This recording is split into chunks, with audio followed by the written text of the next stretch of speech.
Imagine you are sitting at a very big, very fancy table for a holiday dinner. Everything looks perfect. There are pretty candles, the smell of delicious roasted turkey is in the air, and everyone is wearing their best clothes. You see your family members smiling and laughing. But then you look at your big brother. He is not smiling. He is sitting very still, and he has a secret. This secret is so big that it is about to change your whole world forever. He has found out that some people in the family have been doing things that are very wrong. They have been taking money that does not belong to them, and they are doing it while the king is feeling very sick. This story is about how Prince William became a hero for his father. He had to be very brave to stand up to the people who were lying. He spent a long time being a detective, looking at secret papers and finding the truth. Today, we are going to learn about a blue folder, a very sad king, and a queen who was sent away to a cold place far away. This is not just a fairy tale. It is a story about keeping promises and doing the right thing, even when it is very hard to do. I really think that the way the queen did her job was very special and very important. She worked very hard every single day to help other people and to serve her country. She was very patient with everyone, and she always did what she promised to do. To me, she was like a bright light showing me the right way to act.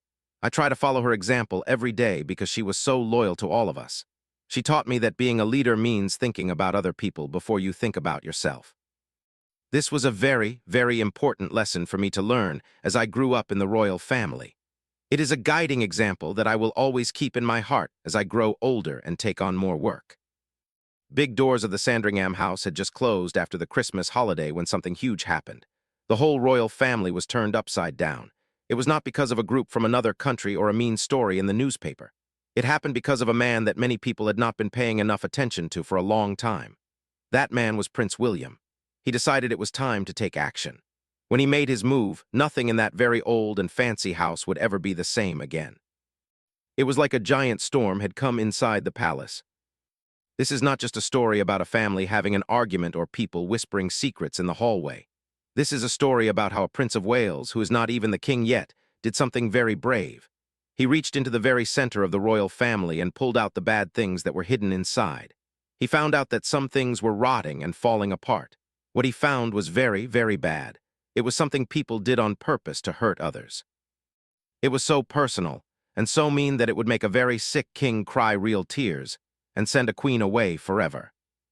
But before we tell you the very shocking ending to this story, we have to go back to the very start. The big move that William made at the Christmas lunch did not just happen in one day. He did not wake up and decide to do it that morning. It was a plan that he thought about for a long time. He calculated everything like a math problem. He did it very carefully. He spent many months, and maybe even years, watching and waiting. He was building a case that was so strong that no one could say he was wrong. He was very, very smart about it. So how did this all begin? What exactly did Prince William find that made him act so tough and so fast? You should stay with us and keep listening. What you are about to hear will change the way you think about the British royal family for the rest of your life. It is a story that shows that even in a palace, there can be big secrets. Prince William decided that he would be the one to clean everything up. He wanted to make sure his father was safe and that the country was treated fairly. This was a very, very big job for him to do.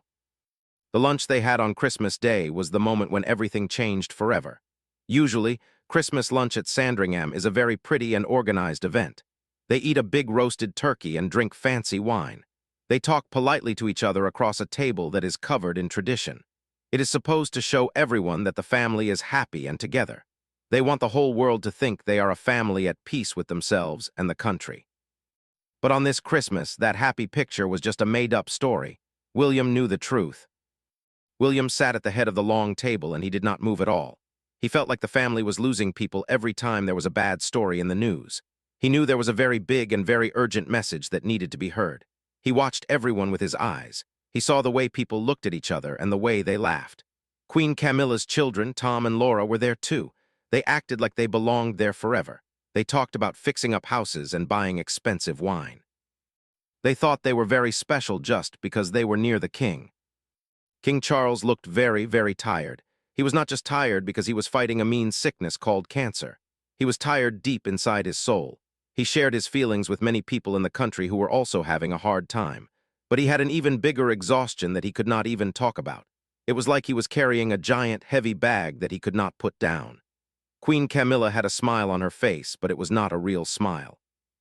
It flickered away for just a second, and William saw it happen. He was watching very, very closely. The main part of the meal was just finished when William put his water glass down. He did it in a very deliberate way. It made a small clink sound on the table. It was not a loud noise, but everyone at the table felt it. It was like a signal. A few seconds later, the big doors to the dining room opened wide. It was not the people bringing out the cake or the pudding. Instead, men with uniforms and tools moved into the room. They were armed security officers. They moved very slowly and carefully. Their faces did not show any feelings at all.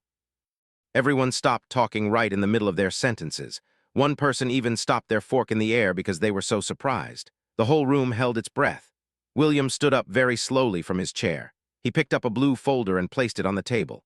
The sound it made when it hit the wood was very soft, but it felt louder than a shout. Inside that folder was the start of the end for some people at that table. It had secret reports about money and bank papers. It showed how millions of pounds had been taken and hidden away in secret places. This money was supposed to be used for the country and the royal family, but it was being stolen instead. Tom's face turned very white like he had seen a ghost. He tried to speak, but he could only make sputtering noises. He called it an insult and looked at his mother to see if she could help him. But Laura sat perfectly still. She was so scared that she could not even move a muscle. It was the kind of stillness that comes when you are caught doing something very, very bad. Camilla grabbed her napkin so hard that her hands turned white. She said nothing at all. King Charles looked down at the papers in front of him. At first, he looked very confused. He realized that being a prince is different from being a king, but he saw something much harder to look at. He saw the truth.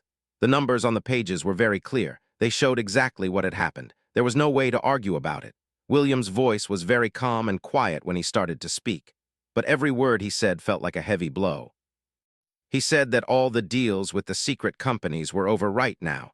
There would be no more money for them. William said that special people would start the work of getting the stolen money back. The people who took it would not be allowed to use the royal houses or the royal money ever again. There was no talking about it and no second chances. The security officers stepped forward. They helped Tom and Laura get out of their seats. They led them out of the big dining room and through the house.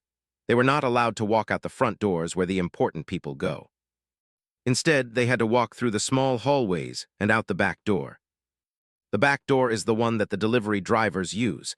It was very embarrassing for them. Their angry voices could be heard in the empty hallways as they left. William stood by the window and watched as they were put into a regular security car and driven away. He did not show any emotion on his face. He knew people might think he was being mean or cold, but he had thought about that too. He wanted to send a message to everyone inside the palace. He wanted the people who worked there to know that the time for lying and taking things was over. The rules had changed forever. No one, not even the children of a queen, was allowed to be above the rules. But there was a big question that nobody wanted to ask out loud. How did a prince have the power to do this? How could he kick out the queen's children? How could he act against his own father's house? The answer is about what happened 2 days before that Christmas lunch. It is a very amazing story that is even more exciting than the dinner table fight. It involves a secret meeting and a special transfer of power. 2 days before Christmas, there was a meeting that was not on any calendar. No one in the news knew about it. It happened at a place called St. James's Palace. They met in a room that was special because no one could use secret microphones to listen in. William sat with the most important judges and government leaders. The walls were made of very thick stone from a long time ago. These stones blocked all signals and kept all the secrets inside. It felt more like a serious court than a royal meeting. The news said later that it was a nice and friendly meeting. The news said that King Charles was feeling sick and wanted William to help him. They called it a regency, which means William gets to be the boss for a little while. They used nice words to make everyone feel calm, but the real reason was much more serious. William was not just a helper. He was taking control so he could get rid of a very bad influence. He saw that something was growing like a weed in the garden. It was allowed to grow because the king was too sick and too kind to see what was happening. He loved the people around him too much to see they were lying. At almost 10 o'clock at night, King Charles signed the papers to give William the power. His hand was a little bit shaky, but he did it on purpose. He knew he needed help. By a few minutes after 10, William was already working. He called a meeting at midnight at his house. He called the boss of the secret spies and the man who takes care of the king's money. Their jobs were in danger, and William made sure they knew it. He told them that their offices had been filled with people who were more loyal to the queen than to the king. William did not say they were bad people, but he said they had to help him now. The man who takes care of the money said they had to follow the old rules. But William said those old rules allowed millions of pounds to be stolen. He said that would never happen again. By 2 o'clock in the morning, those men were gone and new people were in their jobs. William had spent months finding new experts from outside the palace. He found people who were good with numbers and people who were good at finding secrets. They were loyal to the job, not to the people in power. Then William got to see the most important thing of all. It was like a digital treasure chest called the Black Box. It was a secret computer archive. It had all the records of money and security for many years. Only the king and queen were supposed to see it. But because it was so secret, it had a big blind spot. People had used that secret to hide their bad work. At 3:30 in the morning, William typed in his first search. He wanted to see every deal and every payment linked to the Parker Bowles family for the last 5 years. What the computer told him was even worse than he thought. The plan to take the money was very smart. It was not just a simple mistake. It was a very complicated operation. William found that royal money had been moved through very normal-looking bills. They used money meant for fixing houses or having parties. Each small bill looked okay by itself. No one would ask questions if they just looked at one paper. But when you looked at all of them together, you could see a very different story. The money was being moved around on purpose. Small bits of money here and big bits of money there were being sent to accounts that were hard to find. At the center of this messy web were Tom and Laura. They were not just getting lucky. They were the bosses of secret companies in places called the Isle of Man and the British Virgin Islands. These places are where people hide money so they don't have to pay taxes. Every bill and every paper was part of a big plan. It was like building a house out of lies. Tom's group even controlled the food that came to the palace. They would sell fish to the palace for 3 times more than it should cost. They would charge £2,000 for a bottle of wine that was only worth £500. Even the flowers for parties cost 4 times more than normal. Laura would charge thousands of pounds for advice that was just a tiny email. They charged hundreds of thousands of pounds for helping with problems that were not even real. The most shocking thing was the money for parties. When William looked at the records, he saw that some of the parties they paid for never even happened. Others were much smaller than they said. In 5 years, they had taken about £45 million. All that money went to accounts for Camilla's children. Every single payment went through the Queen's office first. William now knew how much was taken and where it went. But he still had one big question. Was Camilla just not paying attention, or did she plan the whole thing? The answer was about to come out. It was found because of a very small mark made with purple ink. This mark was on every paper when the king was feeling his weakest. Prince William had secret money detectives working in a basement at Kensington Palace. These were some of the best people in the world at finding hidden money. They were not regular palace workers. They were people who knew how to find money that even big criminals wanted to hide. They worked in a room with no windows and no phones. They could not talk to anyone outside. William told them to find the smoking gun. That means he wanted them to find the one piece of proof that showed who was really doing the bad things. They found something even worse than he imagined. One of the detectives was looking at a special pool of money for royal emergencies. This money was supposed to be very safe. Rules from a long time ago said that 2 people had to sign a paper to take any money out. One was the money manager, and the other was the king himself. This was supposed to keep the money from being stolen. But over 5 years, £87 million had been taken out in over 200 different payments. It was a huge amount of money that was now missing. A detective used a special computer to look at the king's signatures. She compared them to his real writing from other times. A healthy person signs their name almost the same every time. But the computer said that for the biggest payments, the signatures were very different. They were only a little bit like the king's real writing. This showed that the king's hand was shaking a lot when he signed them. He was not in control of his hand. He was probably feeling very sick, or he had taken a lot of medicine that made his brain feel fuzzy and sleepy. When they looked at the dates, they saw a very sad pattern.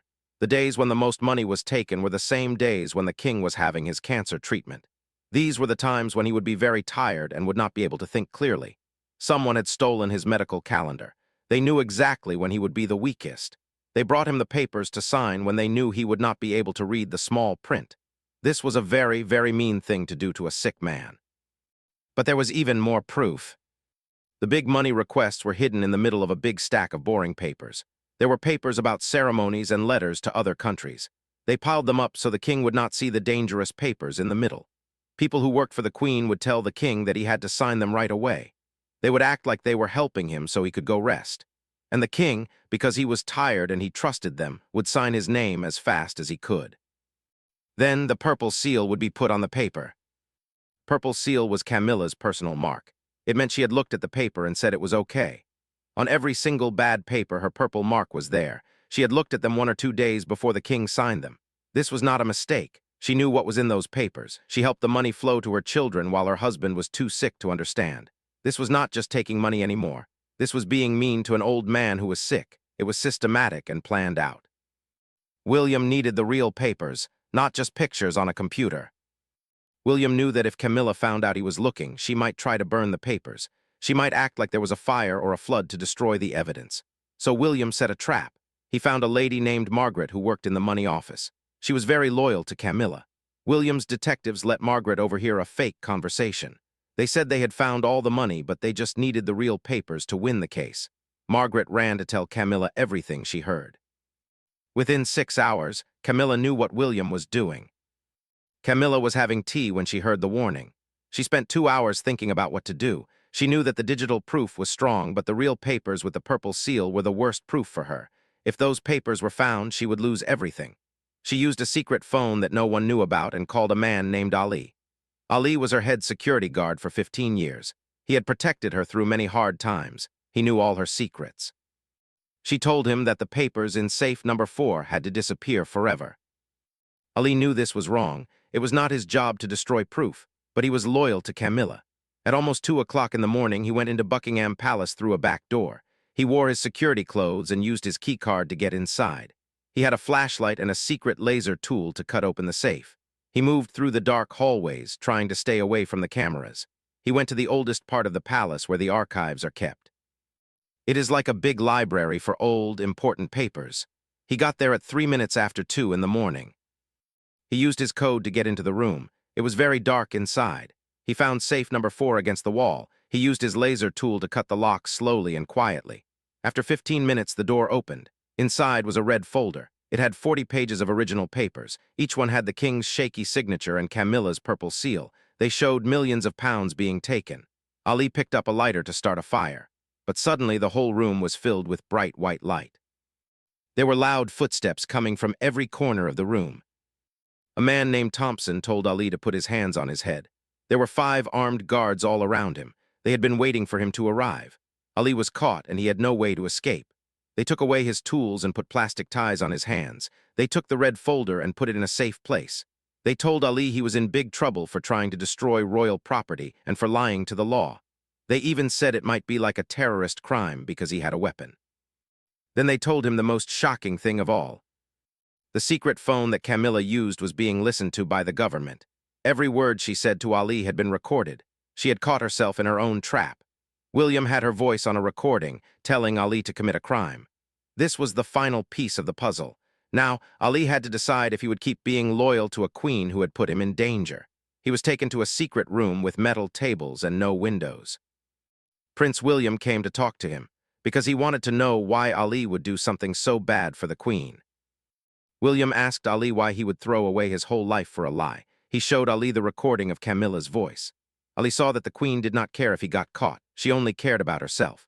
William told Ali that he would go to jail for 20 years and his family would lose everything. But he offered Ali a deal. If Ali told the whole truth, he would get a shorter time in jail and his family would be safe. Ali sat in silence for a very long time. He thought about his 30 years of hard work. Then he decided to talk. He said that being loyal to someone who is doing bad things is not a good thing. He said the queen had asked him to help her cover up the theft of money from a sick king. He talked for 6 hours. He told them everything. He said the queen called the plan the Post-Charles Safety Fund. She wanted to have 100 million pounds of her own before the king died. She wanted to make sure she was rich even if she was not the queen anymore. She used her children to hide the money in secret companies. She used the king's sickness as a way to get what she wanted. She knew exactly when the king would be sleepy from his medicine. She would bring him papers that looked like they were for charity, but they were really for her children. Ali said that Camilla never felt sorry for what she did. She was only afraid of being caught by the police. William listened to all of this and felt very, very sad. His father had loved Camilla for a long time. He had defended her when other people were mean to her. He had made her the queen.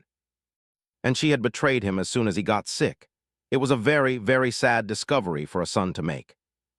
Now William had to do the hardest thing he had ever done. He had to tell his father. The next morning was very gray and cold. William drove to his father's house by himself. He did not send anyone else to do it. He arrived at 9 o'clock with his leather briefcase. Inside were the papers that would break his father's heart. Charles was in his study looking at photos and old things he loved. He looked very thin and weak because of his sickness. He looked like he was barely holding on. Camilla was sitting nearby reading a book. When she saw William's face, she knew she was in trouble. He looked very serious. He was not just her stepson anymore. He was the boss. William put the folder on the table and showed the papers one by one. He showed the money moving to the Parker Bowles family. He showed the shaky signatures and the purple seals. He told his father that £87 million had been taken through fake bills and ghost parties. Charles's hands were shaking as he looked at a paper for almost £3 million. He could not even remember signing it. William showed that the signatures were made when the king was the sickest. He pointed to the purple seal and said it was not a mistake by the staff. It was done on purpose. Camilla had looked at every single paper before the king saw it. Charles looked at the purple seal and his whole body started to shake. The woman he loved and trusted more than anyone had used his sickness as a way to take his money. He had married her even when the country did not like her, and now she was robbing him. The last thing William did was play the recording of Camilla's voice. Charles sat in silence when the recording finished. He asked one simple question: why? He had given her everything. He had given her love and a crown, and she had turned his illness into a business plan. He did not get angry. He just felt a deep, deep sadness. He realized that the last few years of his life had been built on a lie. Camilla tried to say she was just trying to protect herself. She tried to blame William for being mean. But William told her that her fear of being poor had made her lose the only thing that was real: the king's trust. Charles thought about all the times Camilla had brought him papers to sign. He thought about how he had trusted her to help him. Now he knew she was just taking from him. William asked his father if he should call the police or if they should keep it a secret. Charles shook his head. He had spent his whole life trying to keep the family's honor safe, but Camilla had ruined it while wearing his ring. He gave William a small nod to tell him to go ahead with his plan. It was the saddest thing William had ever seen. A short time later, William stood in front of Camilla. His voice was very firm. He said she was not being punished for revenge. She was being sent away because they could not have a big trial in public. It would be too embarrassing for the country. He showed her a legal paper that said she had to leave in 15 minutes. She had to go to a house far away in the cold mountains of Scotland. She would get a little bit of money to live on, but it would be watched very closely. She would still be called Queen, but she could never go to any parties or events again. The most important rule was that she could never talk to Charles again. No calls, no letters, and no visits. If she wanted to say something, she had to tell a lawyer. Her children would also be watched, and they had to give back the money they took. If they did not help, they would go to jail. Camilla tried to argue and say she had rights, but William told her the alternative was going to prison. She would have to go to a real trial, and the whole world would know what she did. She stopped talking and realized she had lost the battle. Camilla said one word: acceptance. 2 guards came into the room and led her to a car. She could only take the clothes she was wearing. Everything else she owned would be sold to pay back the stolen money. As she walked through the palace, she saw the hallways and the doors where she used to have so much power. Now she was just a person being sent away. She got into a car that did not have any royal flags or marks on it. William watched from the window as the car drove away into the trees. Then he went back to see his father. Charles was still sitting by the window. He felt a little bit better because the lies were over, but he also felt very sad because his heart was broken. It is a very strange feeling to be set free from something that was also hurting you. William put his hand on his father's shoulder. He told him that even though he was betrayed, he was safe now. Charles asked what would happen next. William said the danger was gone and the money was safe. But he said they had a lot of work to do to make people trust the royal family again. They had to show everyone that the rules apply to everyone, even the Queen. Charles told William that being tough is important, but he must not lose his heart. He said that being a good king means being warm and kind to people, not just being the boss.